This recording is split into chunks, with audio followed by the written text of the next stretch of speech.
Yo, yo, yo. Hey, guys, welcome back to another awesome edition of the Best Practices Show podcast. My name is Kirk Behrendt, and our job is to bring great information to help you create a better practice and a better life. Have you ever thought to yourself, what do I do when a rock star quits?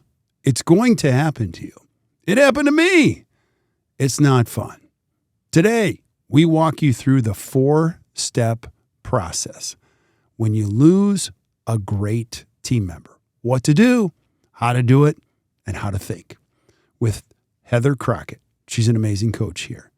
So listen up. I know you guys will enjoy it, and we'll see you soon.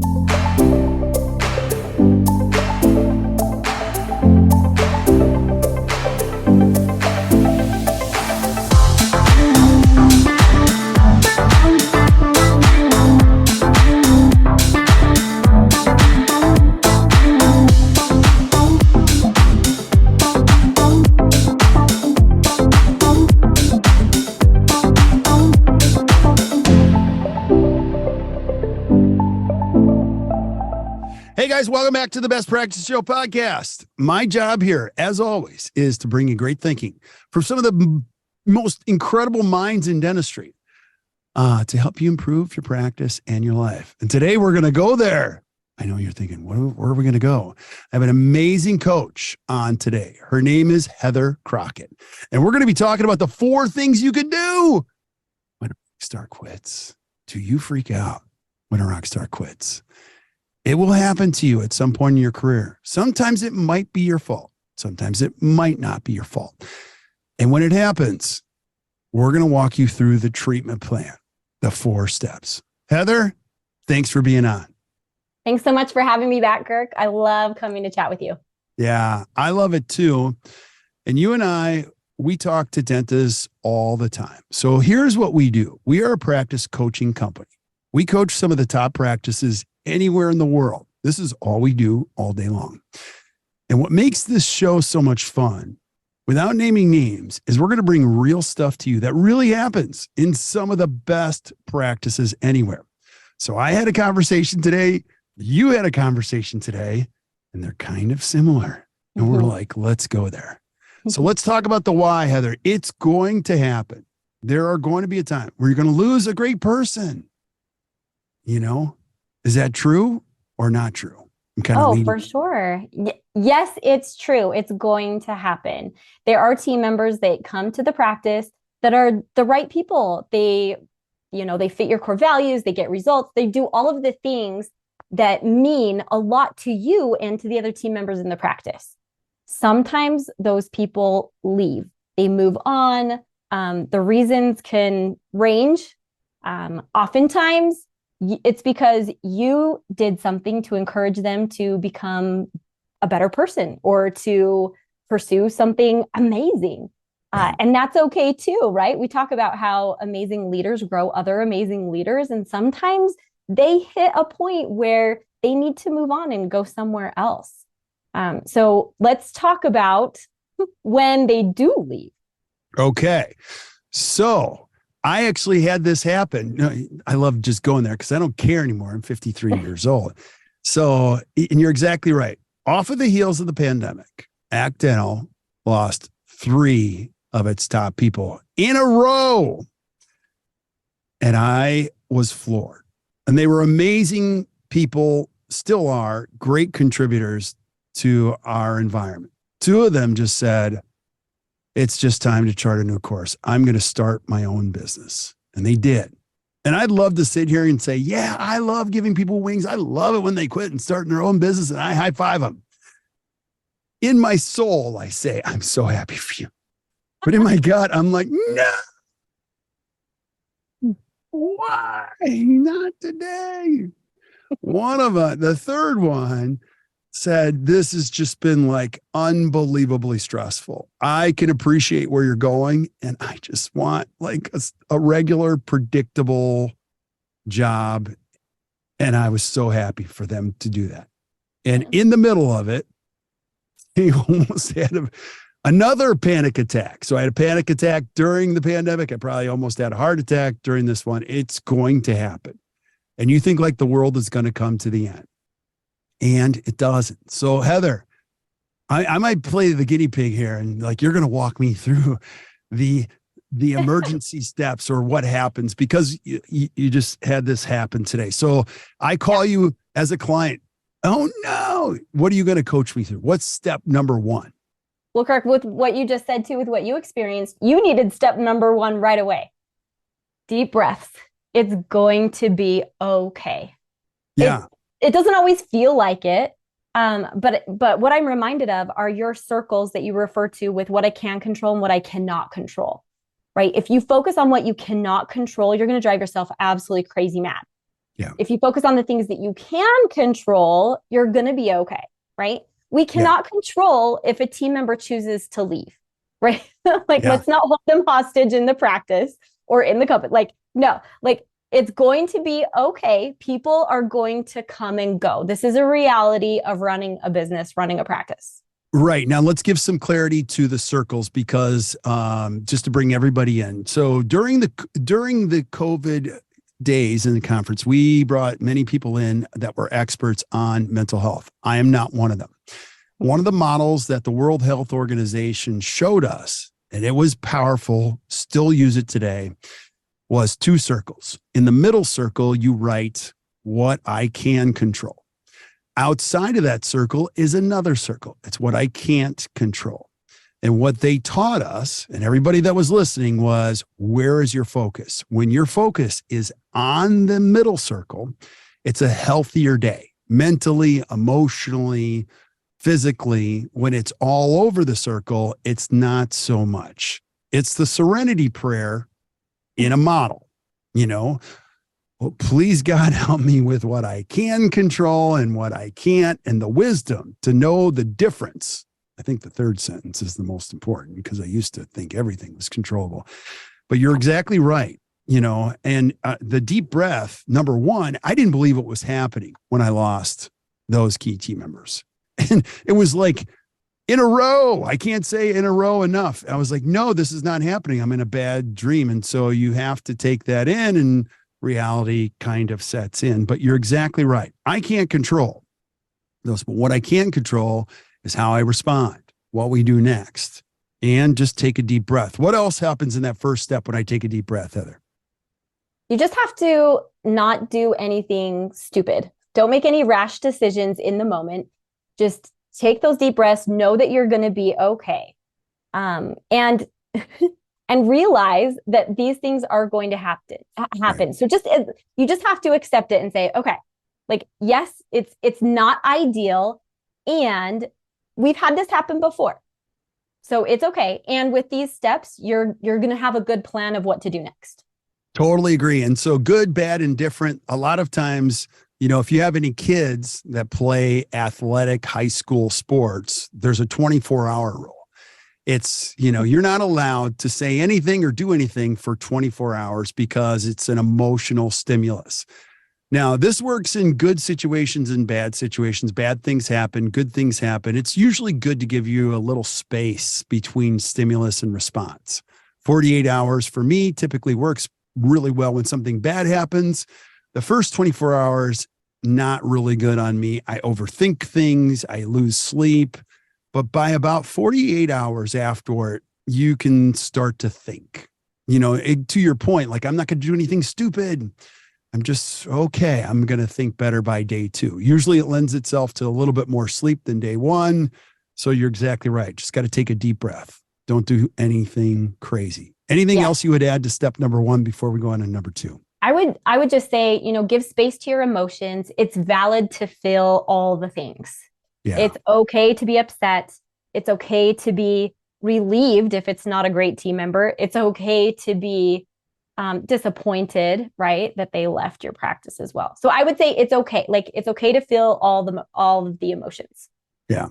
I would also say, just one side note, when you have a foundation of core values, systems, good things, the more the foundation, the less the tree waves at the top. You know what I mean? You're like, okay, we've got a pretty good business here. We've got good values. We've got a good rest of the team. The less that exists, the more the tree's waving all over the place. And you're thinking, I should just sell, get out of here. I don't know if I should do this anymore. So You're exactly right. What's step number 2? Okay, so step number 2 is to take a step back and do a current assessment, right? If there's the potential for an exit interview, do an exit interview with the team member. Yeah. See, what worked and what didn't work for them. Really get down to what their main issues were. Was there anything that they held back and they didn't share with you? And then look at the things that you could have changed about the relationship, if anything. Yeah. So I love that. Take a current assessment. I do love the exit interview when you can get it. You're not always going to be able to get it. And then if you do get it, the second question is, did I really get some authentic feedback? Mm-hmm. And so I did that with those team members. I'm like, okay, you got to help me. Like, this really hurts. Can you give me some coaching or and I always preface things good, bad, or indifferent with, you can't hurt my feelings. I've been saying that for a long time because I it doesn't always lend itself to everybody telling you the truth all the time. But what it does do is it opens it up for more of that. And so when you do an exit interview, you can start to assess, wow, I probably should learn from this experience. You guys have heard me say this in the podcast in the past. People don't leave practices. They leave people.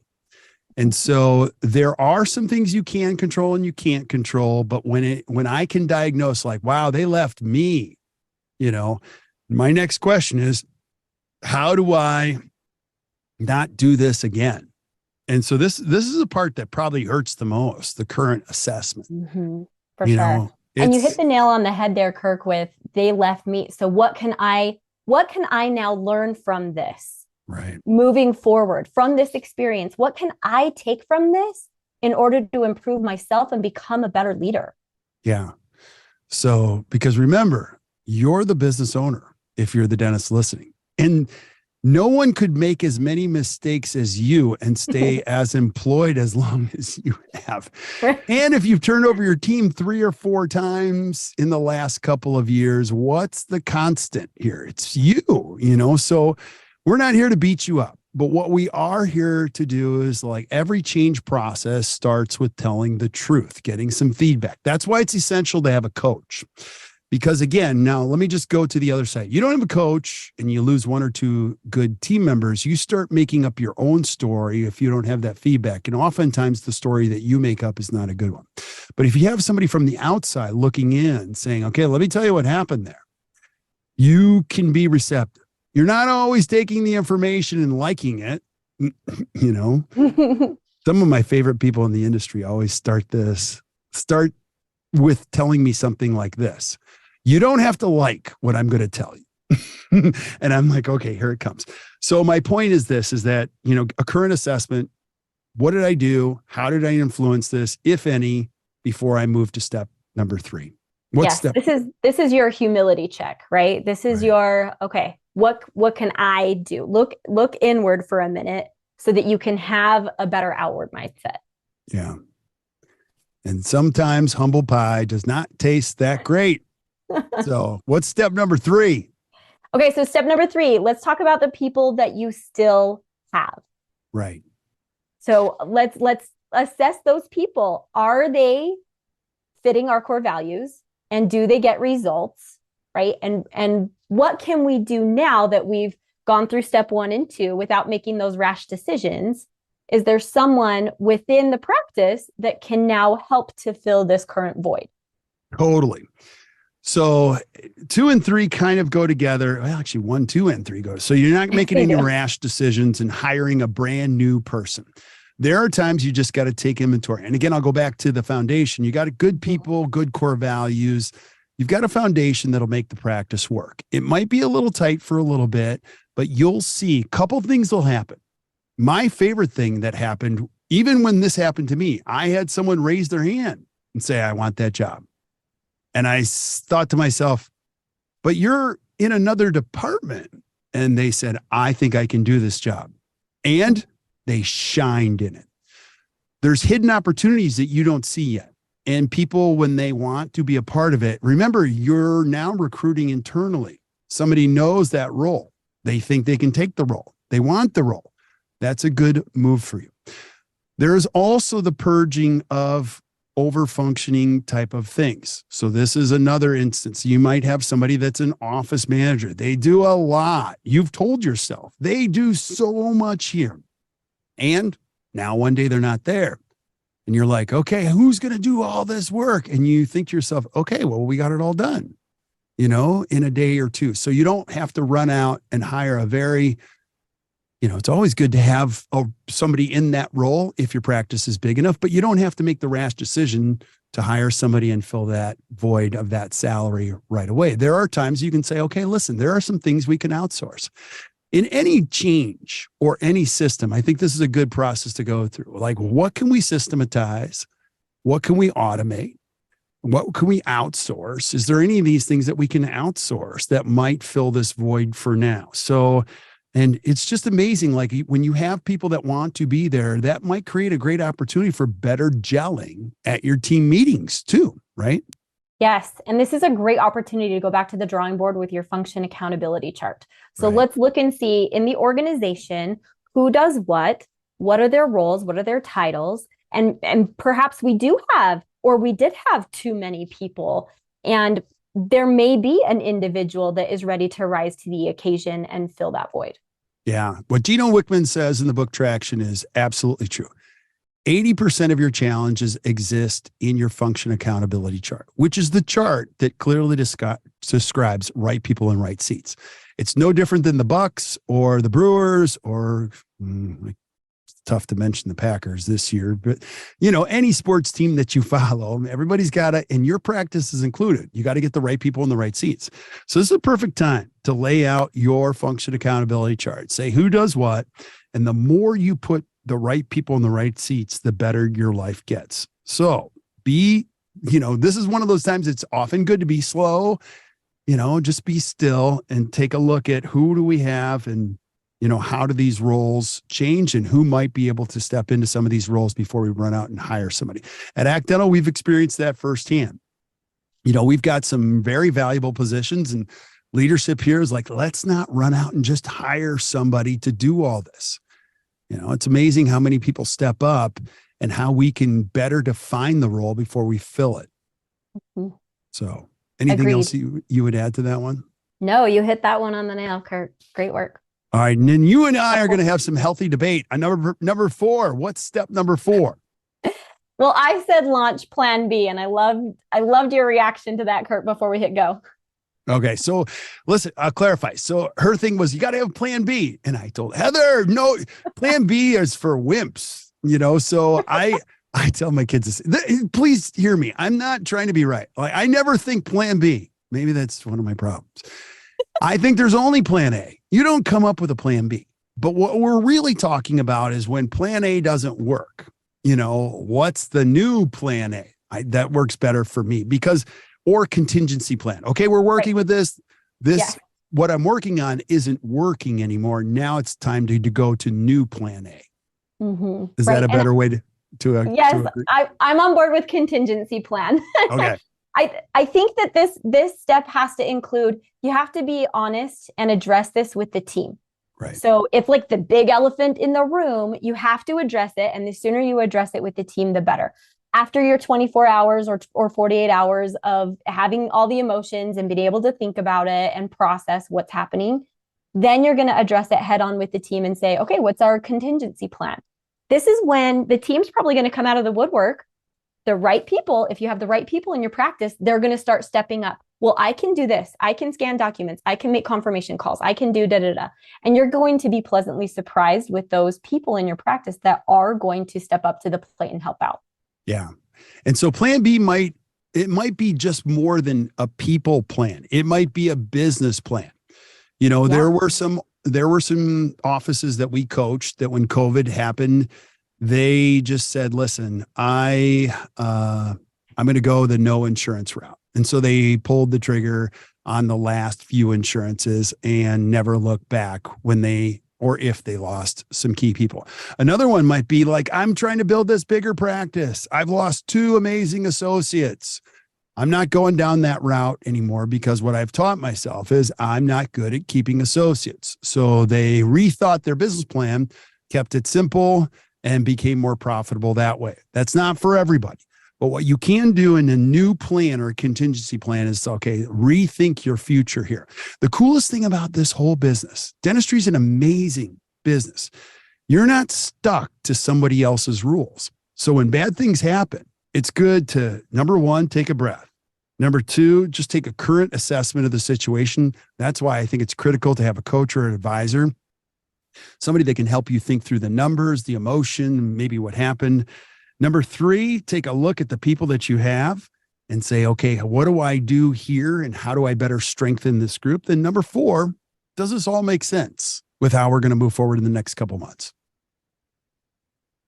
I think at the end of the day, Heather, it's good to know that you're always going to be okay.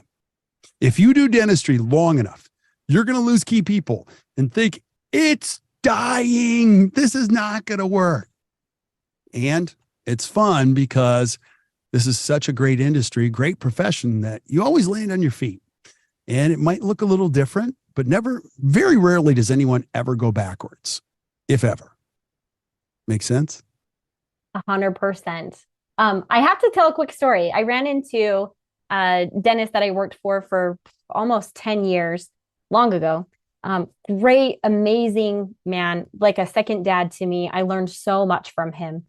I ran into him at the Utah Dental Association convention here in Salt Lake a couple of months ago.